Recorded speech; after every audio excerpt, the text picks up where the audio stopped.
పండుగో తెలుసా? ఈరోజు సంక్రాంతి పండుగ అక్క. తమ్ముడు, నీకు సంక్రాంతి పండుగ గురించి తెలుసా? ఏదో కొంచెం తెలుసు, కానీ మర్చిపోయాను. నువ్వు నాకు చెప్తావా? నువ్వు అడిగావు కదా, నేను చెప్తానులే. ఈరోజు సూర్యనారాయణమూర్తి ఉత్తర దిశలో ప్రయాణిస్తారు. ఈరోజు సూర్యనారాయణమూర్తి ధనుర్ రాశి నుంచి మకర రాశికి వెళ్తారు. అందుకనే ఈరోజు మకర సంక్రాంతి అని అంటారు.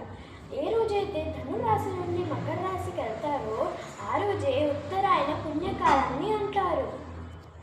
నాకు కొంచెం కొంచెం గుర్తొస్తుంది అక్క. నాకు గుర్తొచ్చింది.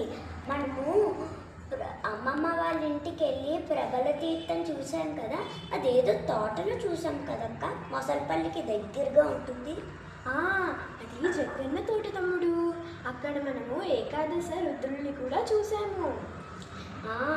అవునక్క, అక్కడ మనం జీడ్లు కూడా తిన్నాం కదా. అవును తమ్ముడు. అప్పుడు అమ్మమ్మ మనకి చాలా తినుబండారాలు తయారు చేసింది కదా. అవును తమ్ముడు.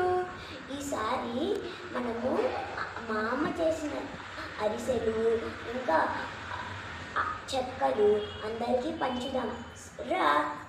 అందరికీ టాటా. ఈరోజు మీరు అలానే పంచుకొని తిని హాయిగా జరుపుకోండి సంక్రాంతి పండుగని. టాటా. అందరికీ సంక్రాంతి శుభాకాంక్షలు. మళ్ళీ ఇంకో పండుగలో మళ్ళీ మనం